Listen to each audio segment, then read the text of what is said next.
For as long as anyone remembered, the desert moon of Callisto 9 had been marked on star charts with just one warning: do not land. The storms were endless, the ionized sand sharp enough to strip metal clean. No species in the galaxy ever settled there, no species except the one that had been trapped beneath its surface for centuries. Mira Trent didn't know about any of that. She was just a 17-year-old Earth-born cadet, stubborn enough to ignore navigation beacons and curious enough to follow a strange energy signal during a routine survey flight. So when her shuttle sputtered, dove, and crashed into Callisto 9's cracked terrain, she was more irritated than afraid. Her water canister had cracked in the crash. She had only one flask of drinkable water left. And then the ground began to tremble. At first Mira thought it was another sandstorm, but the vibrations were rhythmic, like footsteps, but impossibly large. The dunes split apart in a cascade of glowing blue dust as something massive pushed its way out from below. A dragon, but not like the old Terran myths. This one was made of obsidian black scales threaded with bioluminescent veins. Wings like crystalline solar sails unfurled, trembling with weakness. Its eyes, ancient, luminous, and filled with exhaustion, locked onto her. Mira froze. The creature lowered its head. Its voice rumbled inside her mind, not through sound but through telepathy so old it felt brittle. Water, child of Terra, please. A plea. A desperate one.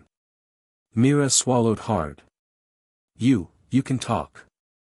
I have begged for centuries, the dragon answered. No one came. It collapsed, its massive form shaking the ground. Dust billowed around them, and Mira coughed, stumbling forward despite her trembling legs.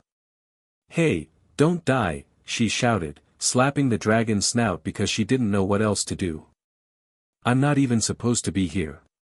A low rumble escaped its chest, maybe a laugh, maybe pain. But Mira saw it clearly now, its scales were cracked, glowing veins fading. This creature wasn't just thirsty. It was dying. She hesitated, clutching her only flask. On a desert moon with no guaranteed rescue, that water meant survival. But the dragon, something about its presence felt monumental, tragic, important. What are you? She whispered. The dragon's fading thoughts drifted into her mind. I am Zerion, last of the Nebula Draca. We once drank from stars, shared wisdom with empires long dust. When the wars came, we hid here. My kin perished.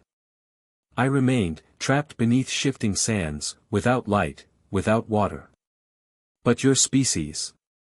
Humans, stubborn, wandering, reaching places others fear. It lifted its head an inch.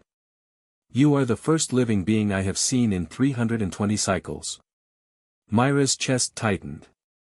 Humans had 1,000 flaws, but turning away from someone begging for help had never been one of them. She knelt beside the immense creature and uncapped her flask. Okay. But you better not eat me. I do not consume allies. Well, that's comforting. She raised the flask.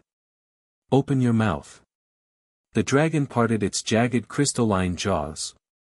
Mira poured the water in, drop by precious drop. For a moment nothing happened. Then the ground thrummed. Zerion's glowing veins flared brilliantly, surging with renewed light. His wings snapped open, scattering plumes of sand. The air hummed with energy so intense Mira stumbled back. Oh crap, did I kill you or supercharge you? The dragon lifted its head, strong, powerful, renewed.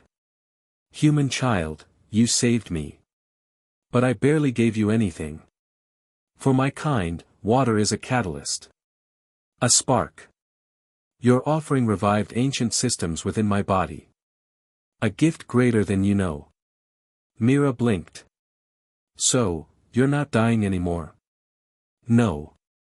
And if you wish, I will return you to the stars safely.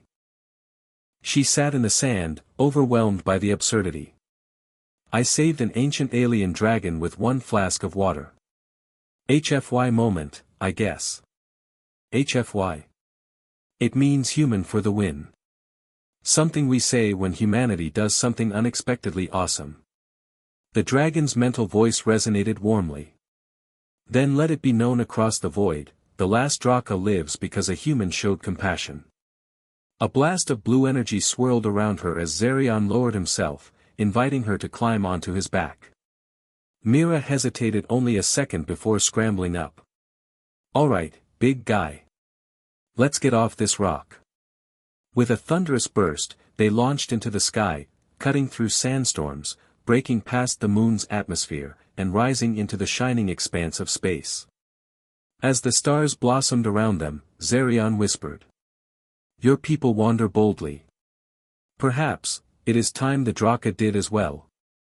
Mira grinned, wind whipping her hair. "Welcome back to the galaxy, Zarion. And trust me, humans are going to freak out when they see you." And somewhere across the cosmos, a legend long forgotten was reborn, because a human girl gave a dying dragon a drink.